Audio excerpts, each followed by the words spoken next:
Hi Pisces! Welcome po sa ating channel. At ito ang inyong daily Gabay Tarot reading for December 1, 2024. Please be reminded kung naka-resonate kayo, comment down. Kung hindi ka naka-resonate, ibigay niyo po sa iba kasi channel reading po ito. This is for you Pisces ngayong December 1, 2024.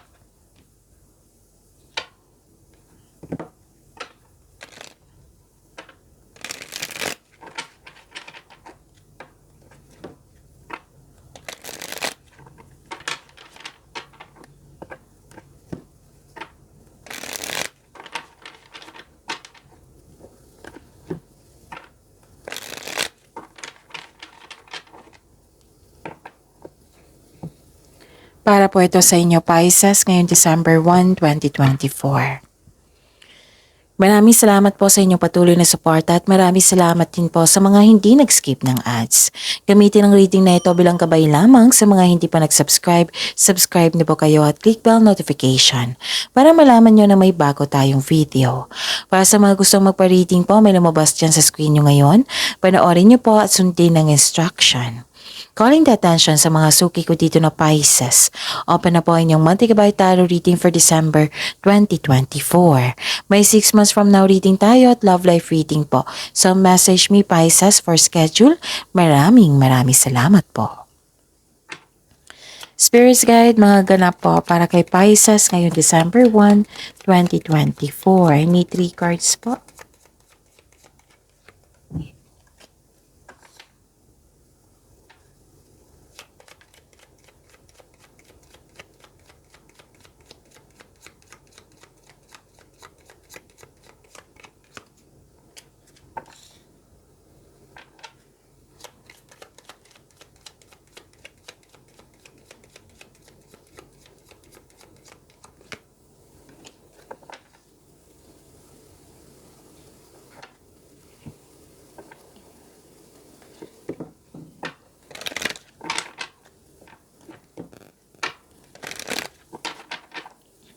Spirits Guide, mga mensahe po para kay Pisces ngayong December 1, 2024.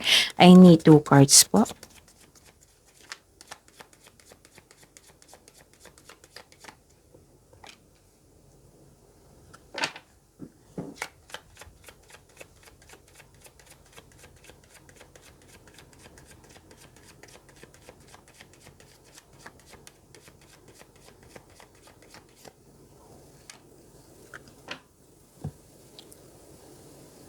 Okay.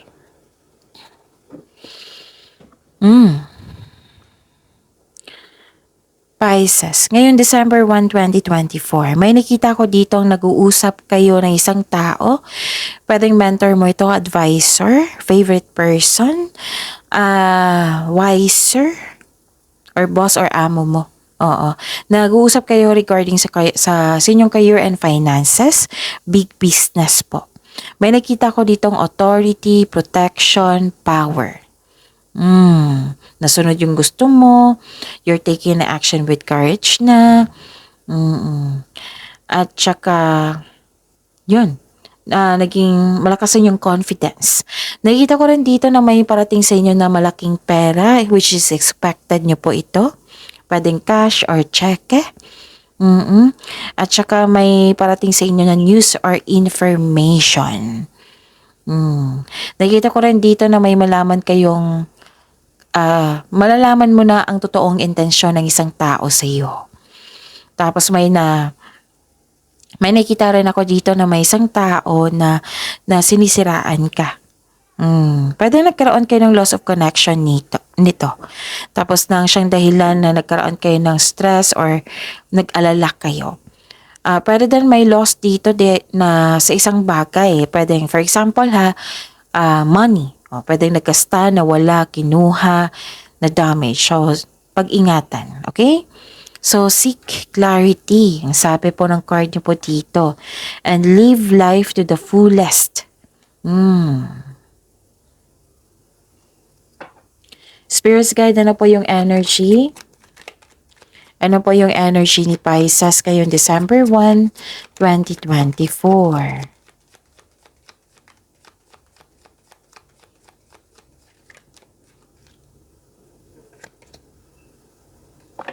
And the clarification of this card po.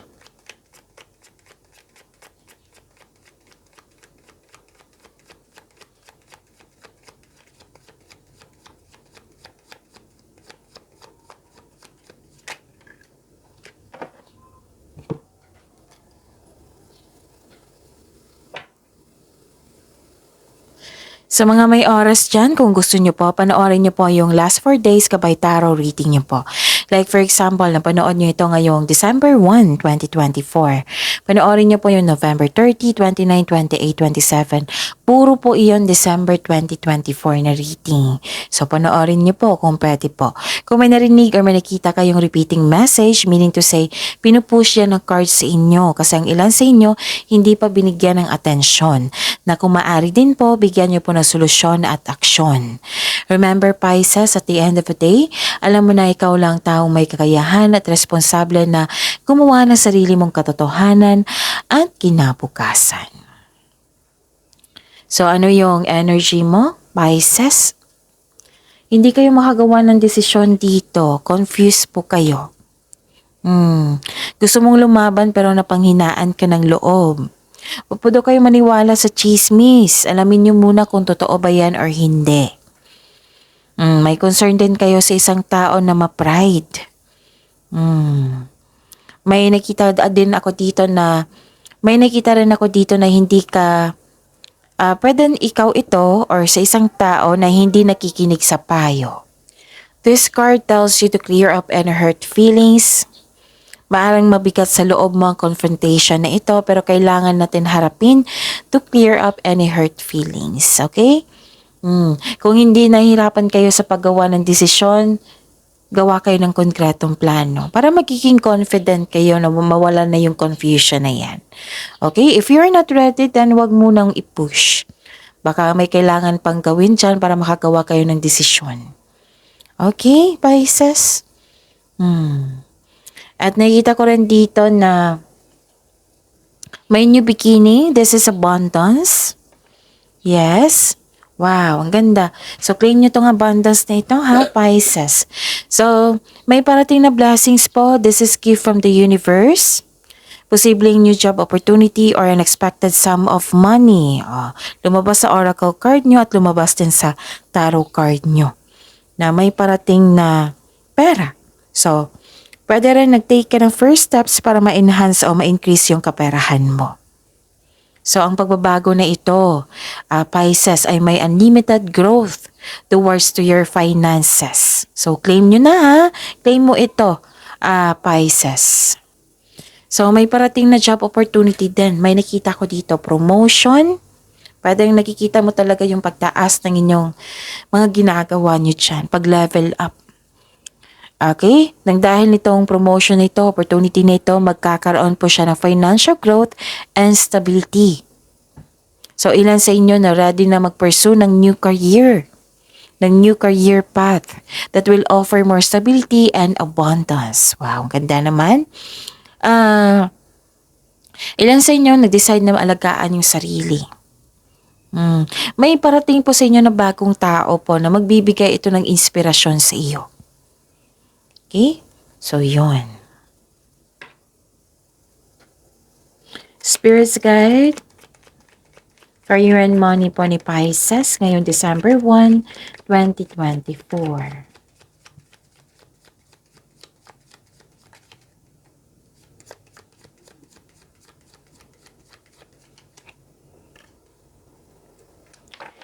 And the clarification of this card po.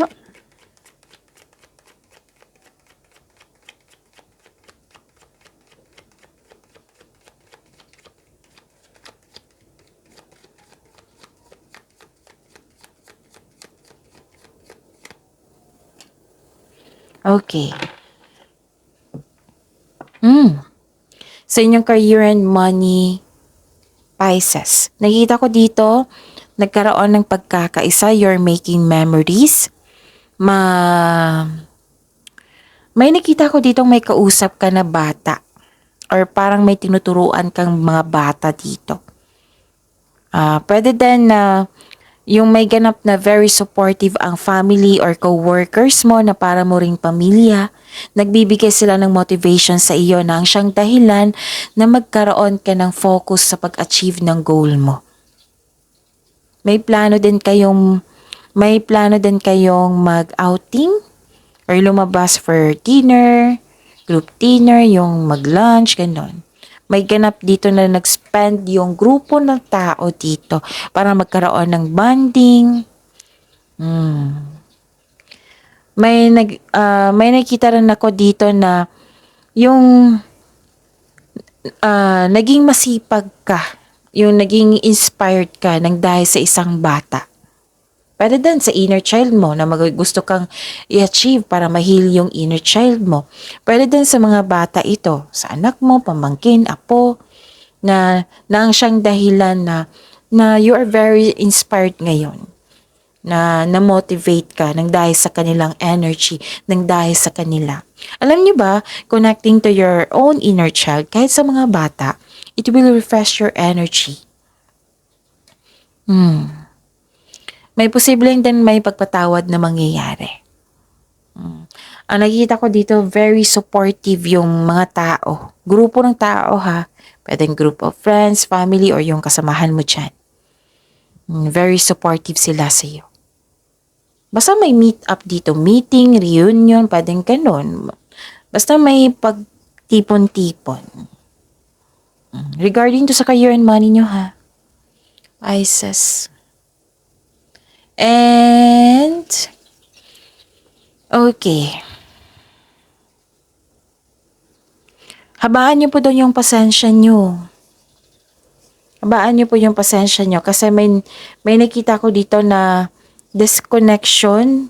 Yung sabi ko sa inyo sa oracle cards yung kanina na may naalala kayo or may ganap kayo ng disconnection sa isang tao. Or may problema kayo sa pera. Pwede din na nag-struggle ka kasi nag-struggle ka sa changes ngayon dahil nag-look back ka sa nakaraan. So, ang advice ng card dito na the advice is try to look at what you need now sa present. So, focus kayo sa makontrol nyo. Huwag kayong mag-focus sa hindi nyo mag-control. Kasi kung mag-focus kayo sa nakaraan na nangyari na, hindi na kasi yan existing eh. Ang existing is yung present.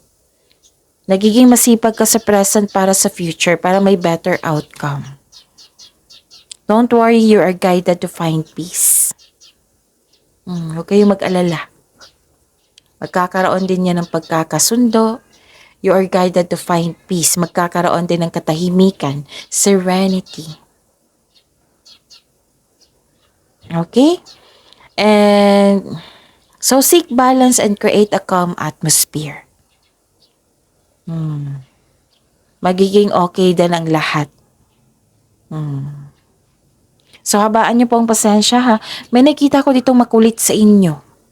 Habaan niyo po daw yung pasensya mo. At kailangan ng pag-intindi. Tapos, pay attention po daw kayo sa income nyo. At sa paggasta. I-monitor niyo po daw. Mag-save din. Mag-save din, Pisces. Spirit's Guide, Love Life, Self-Love, Partnership, and Romance ni Pisces ngayong December 1, 2024.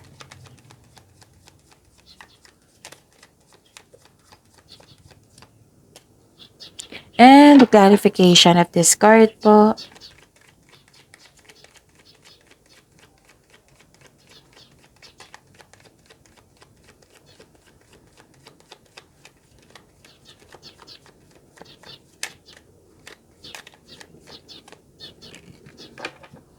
Okay. Maraming salamat po sa patuloy na tiwala at suporta sa ating channel. At maraming salamat din po sa mga hindi nag-skip ng ads. May natanggap kayong blessings, yung malaking pera. At nakikita ko dito na naging generous kayo sa iyong kapwa. Kasi dyan kayo masaya. And please know that you have abundant in life. Diba? Ang ganda? Pisces. Maraming nakadepend sa inyo. Pisces, you have abundant in life, practical kayo, mahusay sa buhay, maparaan, at very supportive din. Kaya hindi ako nagtataka dito na maraming nag-support sa iyo. Kasi nagsimula to sa iyo na very supportive ka sa iyong kapwa. Sa mga may relasyon, maalaga kayo sa inyong kapareha, sa inyong relasyon, kayo po ay maasahan. Magtiwala po daw kayo at magbuo kayo ng lasting partnership. Sa mga buhay relasyon, buhay mag-asawa. May nakita ko dito nag-spend time. Oo, basta nag-spend time sa family, may energy dito ng motherhood, pwedeng may nanganak, pwede din nag-aalaga kayo ng pamilya ngayon, mga bata. Nakita ko dito yung fertility sa mga gustong mabuntis dyan. Kung ayaw nyo magbuntis, then use protection po. And some of you na gustong mag-start ng family na, yan yung iniisip. Okay? Sa mga single dito, yon. Gusto mong magkaroon na ng pamilya. So, nakikita ko rin dito na nalagaan mo yung sarili mo, yung connection mo sa ibang tao. Okay? And hanggang dito, very supportive kayo. At very supportive din sila sa iyo. Na ang siyang dahilan na motivate nga kayo para to move forward. Ang ganda. Ito yung nagiging inspirasyon niyo. Ang ganda. Kaya sa pagiging generous mo sa kapwa mo, hindi na ako magtataka na nagkaroon kayo ng abundant in life. Yan talaga. Kaya nga yung, 'di ba, minsan sa reading natin na sinabihan kayo ng cards nyo na be generous kasi para magkaroon ng magandang flow kasi babalik din yan sa inyo Kahit na sa salita, 'di ba? Sabi ko sa inyo positive affirmation para babalik yan sa inyo. 'Di ba? So, 'yun. Nakikita ko dito, nag-spend time ka sa nature, you're taking care of your health, naglilinis ka ng bahay, cooking or gardening, kasi it will help you relax. Basta may lumabas dito, okay. Nakikita ko dito na examine your relationship to your mother or mother figure or connect to the children kasi marerefresh yung energy mo niyan. Okay? Yun, ang ganda. At saka, nakikita ko dito na nagkaroon po ng, mag-ingat kayo ha kasi may mapaninlang na tao dito. Lumabas siya sa inyong oracle at dito rin. Na may taong nagsinungaling sa iyo, hindi siya totoo. Pwedeng selos ito, pwedeng insecurity ito. Nalaman mo to kasi malakas ang inyong intuition. Pero makinig po daw kayo sa inyong intuition. Kasi ang ilan sa inyo hindi nakinig. It might be busy kayo. It might be ayaw nyo lang ng gulo or problema. Pero sabi ng card dito, bigyan nyo po daw ng atensyon. Hanapan nyo po daw ng solusyon. Para hindi na po daw ito lumaki. Yan yung sabi dito. Okay, makinig sa inyong intuition. Ang lakas ng intuition nyo dito. May malalaman kayong sikreto. Yung sabi ko kanina dito na may malalaman kayong totoong intensyon ng isang tao. Yan. Andito rin sa tarot card nyo. So, yun. May taong, pwede din may tao na sinusuyo ka pa rin. Kahit alam mo na hindi siya totoo sa iyo. So, protect yourself, protect your inner peace. O hindi naman maiwasan, Miss Jav. Limit yourself. Para wag mong i-allow na mag-take advantage sila sa iyong kabaitan. Kasi abuso na yan Okay? Protect yourself, protect your inner peace. Kaya nga andito tayo Okay? So, So, makinig sa inyong intuition. Kung hindi nyo alam kung paano makinig sa inyong intuition, i-search nyo po sa Google. Kasi maraming paraan yan. Pagyamanin nyo po yung blessings na binigay sa inyo, Pisces. See you tomorrow. Please like, subscribe, and click the button for notification para updated po kayo sa daily tarot reading natin. Maraming salamat po.